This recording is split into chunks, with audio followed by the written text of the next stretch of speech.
Recording is indeed in progress. Yes, indeed. Welcome once again to what I like to call from the UK connection, something new and something old, or Uncle Simon and some guy from Scotland. I'm still pushing that.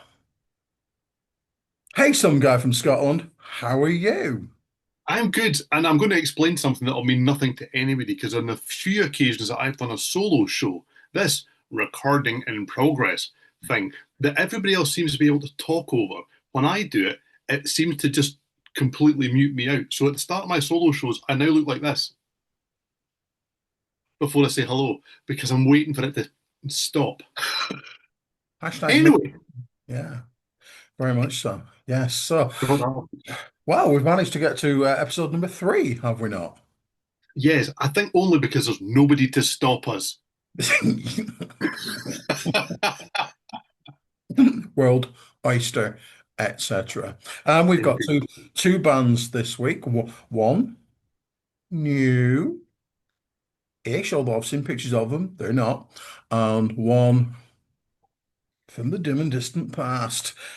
Trading in completely different genres, aren't they? So this is going to be like a even more fucked up than usual. So, are you ready? Stephen, talk us through the first band. Okay, so the something new is a band called Ghost from the Machine. No, they're Okay, not. No, they're not. No, no, no, no, no, no, no. It's not what it says on no, the back of it. Ghost of the Machine. I've got it Wow. wrong already. Bam. We'll have to cancel the whole thing now.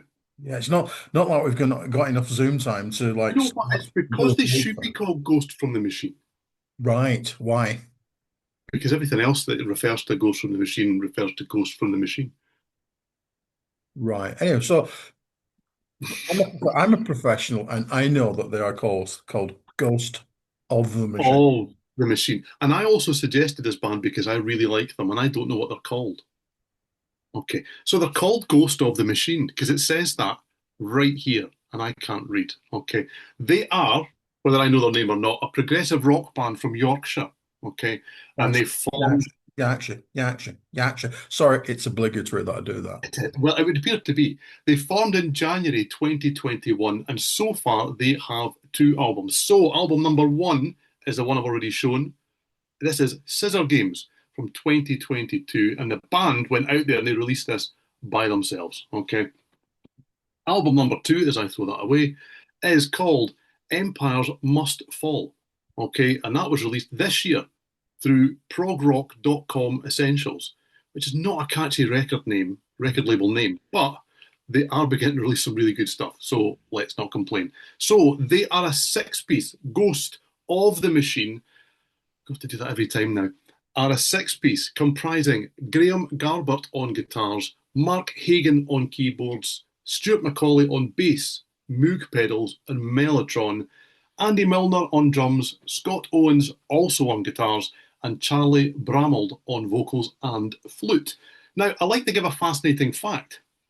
Ghost of the Machine have been on the go for about 6 minutes. There's not many fascinating facts, and I've still got two. I've only really got one. Okay. Okay, so five members of this band, so that's Garbert, Hagan, Macaulay, Milner, and Owens, used to be in another UK neo prog outfit called This Winter Machine, who I also hadn't heard of until earlier this year. But there you go. They all appeared, it would appear, across the first two albums by that band. The Man Who Never Was and A Tower of Clocks, but some sources don't name them. But they all say that they did. So I believe them because they're those kind of guys. Okay. And then at one point, they needed a guest singer. And that guest singer, guess who, was Charlie Bramold. And that really is where the seed of an idea of Ghost of the Machine came from. My second fascinating fact is that in doing this minuscule amount of research, I discovered that they're playing Glasgow, and this goes out on Saturday, tomorrow. So guess who's going to see them tomorrow? That'll be me. So there you go. This is Ghost. I don't know how you got this wrong, Simon, because they're called Ghost of the Machine. Okay. What do you think of them? Well, when we were tossing around ideas for this particular show and the forthcoming shows, if they actually exist, you said something along the lines of, "You hate neo prog, don't you?" To which I replied, "Do I?" Okay. Right. I don't know because it strikes me that like neo prog must be like at least middle-aged prog by now. Very, very much so. Very What I did, I went away, I did the research like your good self. I listened to Scissors by Ghost of the Machine and was absolutely blown away by that. That's really good. Now, we all know that your uncle, yes, Stephen. scissor games. I mean, if we're going to do this, you have to name it right. You wouldn't want to get it wrong. I actually listened to the song Scissors first because that's the first track, isn't it? And it's about 7 hours long, like most of the songs. And that is not a criticism by any stretch of the imagination. Now we all know that your Uncle Sam doesn't exactly climb into the prog seats on a regular basis, but I really like this. But I don't have that many um, frames of reference for it, other than it's really good. It's really, really good. In fact, you know what, Stephen? You know that I also bought Empires Must Fall, don't you? You know that because I told you that. I mean, you probably weren't paying attention, but nonetheless, I did tell you. So I bought that. Now, I would really, really like to buy Scissor Games. Doesn't appear to be possible at the moment, which is a shame because of the two albums, it's probably one that shades it slightly for me. It's such a warm, nice, big sounding. And here comes my only real frame of reference. Fish era Marillion-y kind of sound for me. Maybe a bit of the um, very few Palace albums I've got, early Palace albums. That's what it kind of reminds me of. It's a big sound that the textures of the guitars and the keyboards working together are awesome. And you think, wow, this song's been going on for most of my life right now, but I really hope it doesn't end. Scissors on, is it Mountains? What Mountains? That as well. They are absolutely fantastic. Really are. And you know that I like the funsies in life, don't you? You know that, Stephen, don't you? You know that I do. Glad Dude. you paid attention then and you're listening. But this is to me, the most uncommercial music I've ever heard. You- Yeah, well, I can't argue with that either, really. I mean, I've heard less commercial music than this, Yes. but this is not hit material. Do you know, it's never going to do that thing where it crosses over, whatever that No. really means. But within its grooves, as the young people definitely don't say anymore. There are melodies, there are hooks, the guitar work is absolutely superb over both albums. And I have enjoyed this particular gift that you gave me, Stephen. I really have. Yes, Stephen knows. So yes, who else is out there in the neo prog department, Stephen? Who else is out there? Is, There is are it lots of is kind it still a thing? Is it is it still a thing? any little cult? Yes, but most of it kind of tends to have moved elsewhere. It's either older bands. My kind of strongest frame of reference, certainly for album number two, which is one I'm going to choose. That's no help because people are saying, give us the album we should listen to first, and you've gone for the debut, and I'm going to go for the second one. Now, conventional wisdom, if you go and look at reviews and things of these two, would suggest that this is the better of the two albums by like this amount, okay? And I probably would agree with that. But my frame of reference for album number two is Arena. And I absolutely love Arena. And I definitely love Latter Day Arena. And this really lands in that kind of realm. So if you do like stuff like Palace, Pendragon, IQ, all of those kind of bands that fall into that category, this really is an outfit that you should be aware of, really. Because most neo prog now kind of tends to kind of also evolve into kind of different areas with folk and a bit of classical, a bit of symphonic. And I would suggest this is maybe as pure a kind of neo connection from a band, a newer band that I've heard in a long, long time. I really like Empires Must Fall. Okay, it's it's bombastic and it's bombastic and it sounds fantastic. I love the guitar tones across this album. I really do. And the solos, I don't know who's doing the solos out of the two guitarists. I don't really care because they're just great. Just more of them, really. It's just so good. I probably would suggest starting with the debut. because I do think that it's got, I don't know, a little bit more, it pulls from more influences in more areas, I would suggest. So if you just like prog rock in general, I would suggest you're going to find an awful lot on the debut to really kind of pull you in and hold you there. But if you like kind of proud, strutting progressive rock with great guitars, excellent keyboards, and a really good singer, I have to say, then I really like Fall Through Time from this. That's the song I would start with. I just think it's kind of immediate and it just has a real kind of grandiosity that I absolutely love. However, even though some of the idea behind this was to choose a song, if you want to kind of a song to go and listen to, these are start to finish albums. Whether you are sitting at home or walking the dog or whatever it may be, these are albums that really ask you to kind of put it on and then see it all the way through for it to make complete and total sense. But what a fantastic band. And it is great to see that there is still new progressive rock coming through in the UK like this, because I just absolutely adore this band. I think they're one of the best things that come through in a long, long time. Fair enough. Get off the fence. Say what you mean, Stephen. So yeah. Absolutely. I, Absolutely. So, I just like to say I really like Panopticon on this. mm, Yes, just a swift what 9, 10 minutes. there are some shorter songs here, but by short, we're talking like 5, 6 minutes. As I say, we're not aiming at the singles market here, if that still exists, if that's the thing. Who Who knows? knows? Who knows? Hey, Stephen, watch this great segue. Hey, which band, maybe of the late 1970s, maybe in new album mode, so that's new wave of British heavy metal mode, um, did try to have the odd hit single. Stephen, would you be able to talk us through that? I would guess that you're talking about a Liverpudlian band that formed in 1976, and they were called Marseille. Okay, So that's exactly it, Stephen.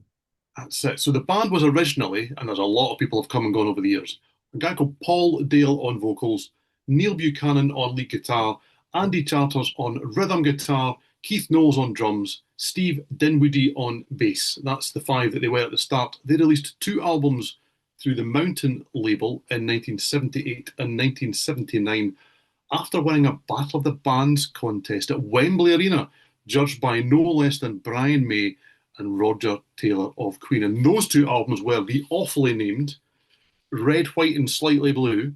That's a really bad album cover. The more I see it, the more I dislike it. It's really bad, isn't it? And then they made the odd choice to make the self titled album the second one. So that was the Marseille album, which it kind of looks a bit like a 60s, 70s kids science fiction TV logo we've got on the go here, but it's a better album title slightly. So unfortunately, Mountain, the label, folded really just as these were coming out. And Marseille ended up in kind of legal wranglings. It delayed the third album for 6 years. That's a long time, people. So therefore, Touch the Night came out. That is the logo. There we go. We kind of got the logo on there. It is on here. It's not just the Black Album. But there we go. This was released in 1984, although the band was really quite different by this stage. You had Dinwoodie on bass, Knowles on drums, and then you had Sav Pierce on vocals, Mark Railton on guitars. It was pretty much done for the band by this stage, to be honest with you, because I mean, 6 years is too long. So it's no surprise that they split. And then out of the blue, nobody expected it. In 2008, the original lineup got back together. Almost immediately, there were comings and goings. And therefore, it was Nige Roberts that fronted the 2009 Foreplay EP. And by the time of their final album, Unfinished Business, in 2010, Marseille was Neil Buchanan and Andy Charters on guitars, Nige Roberts on vocals, Lee Andrews on bass, and Gareth Webb on drums. Now, fascinating fact. I mean, it has to be the one that everybody who has the vaguest idea who this band is already knows, because it just has to be, okay?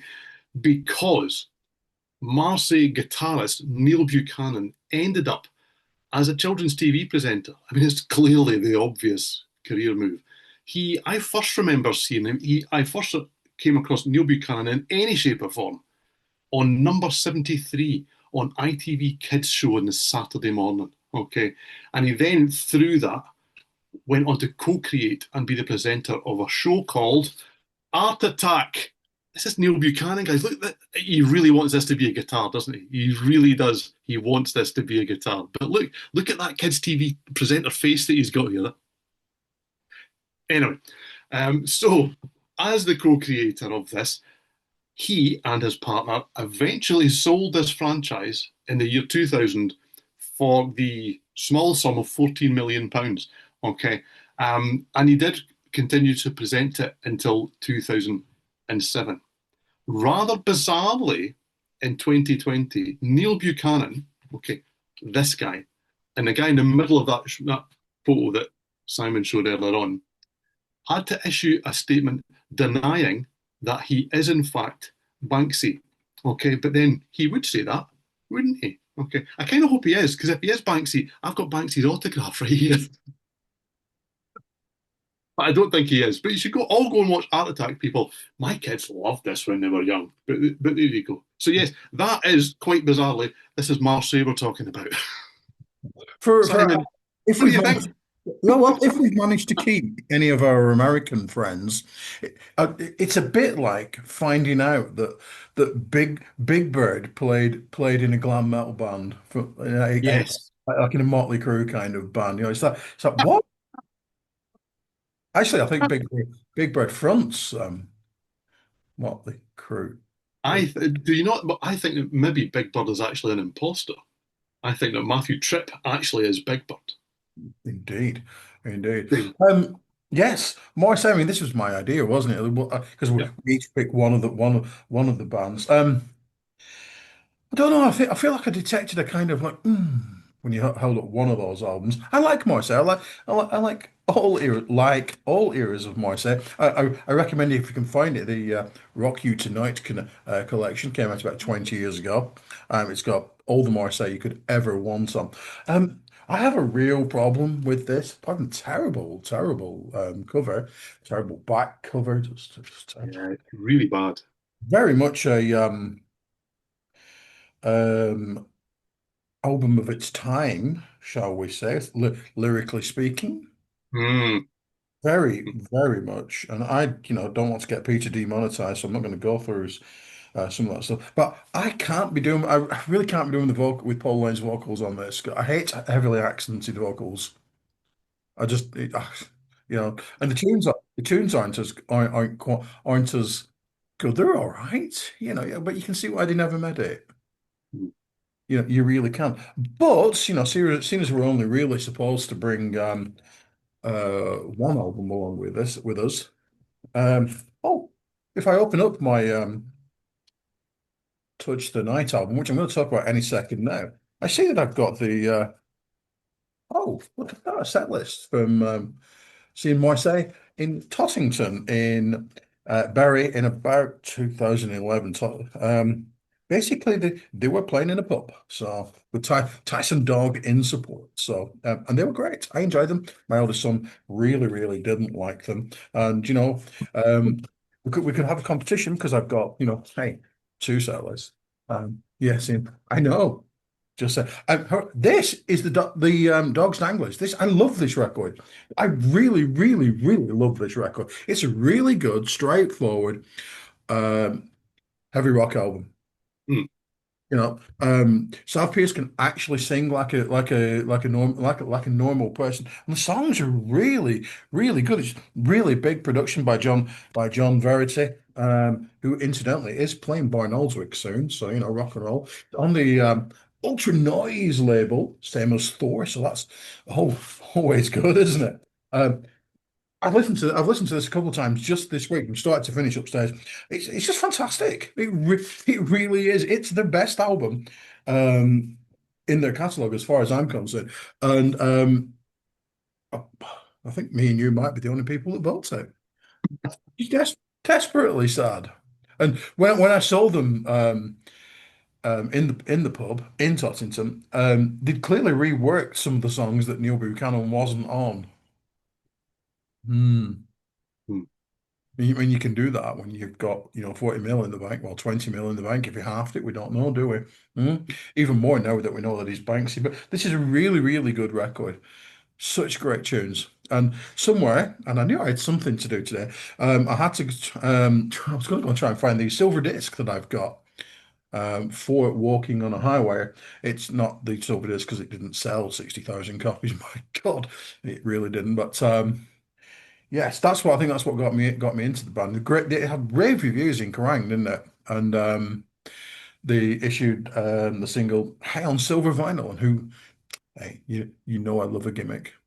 It's This is a much more grown-up record than than the first few. Look, it's got a bat signal, a Marseille signal on a bat signal. Oh, Yeah, it definitely is a kind of superhero kids kind of show logo. It's trying really hard and it doesn't really work. oh, sad times.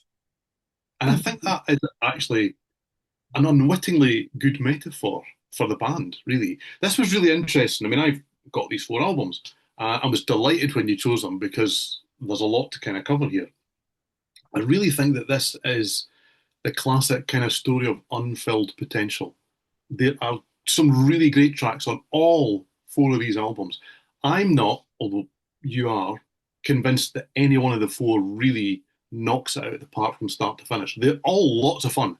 They are all lots of fun. The debut, bad cover and dodgy lyrics aside, is totally confused. It is all over the place. It's trying, I mean, Nawabahim was kind of not really even a thing at this point, but it's trying to be that kind of punky metal thing.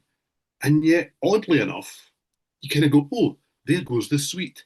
There's lots of glam rock influences, and there's even some kind of 60s rock influences that kind of crop up. And there's a few songs you just kind of make you go, wrong album. This is not the wrong album. So somebody just come in and record a track and they just put it on? Is it the due studio time to somebody else? And then the self-titled follow-up, it does refine it, and it does kind of go, do you know what? Let's just do the metal thing, but it doesn't really totally get on board with it either. And I will actually admit, Touch the Night, they're a very different band by this stage, and that's what the face was for. Because not because I think it's a bad album, but more because I'm not convinced it really connects with the first two albums very much at all. In the sense of, if you listen to all of those albums back to back, as we probably both have done in recent times, you do get to album number three and kind of go, yeah, you can tell that half the band's left, and there's all these years in between. And that's what the face was for, because it's my favourite of those three. And yes, I would suggest that Sav Pierce can sing, whereas Paul Dale kind of gets by, is maybe the way that I would put it. And that's maybe being a bit unkind, because, I mean, he could certainly sing better than I can. If I was to choose one, right, I'm actually going to go with Unfinished Business. Okay. And same again, this is not perfect by any stretch of the imagination. It's pretty simple stuff. It kind of lands somewhere between Def Leppard and AC/DC. And there are a few kind of Def Leppardisms on the first two albums, but more in the sense that with hindsight, you can understand that guys in Def Leppard like glam rock. They like Mott the Hoople and they like the Sweet and all that kind of stuff. But it's a little bit more Def Leppardy here, early Def Leppard. But there's definitely that kind of boom thump, boom thump, boom thump of AC/DC going on here as well. And the title track, which is the song that I would pick out, Unfinished Business, it's just really memorable and it really sticks in the mind. And it's just really unabashed fun. I will admit that the kind of slower stuff on the album, and there's not a huge amount of it, the song Lost in particular, it's kind of well named because I listened to it and you kind of go, who should be singing this? I know Rod Stewart should be singing this. And it's the same thing, it's one of those songs where you kind of go, somebody somewhere went, we need a slow one, guys. And they didn't really have one. So just don't really do it.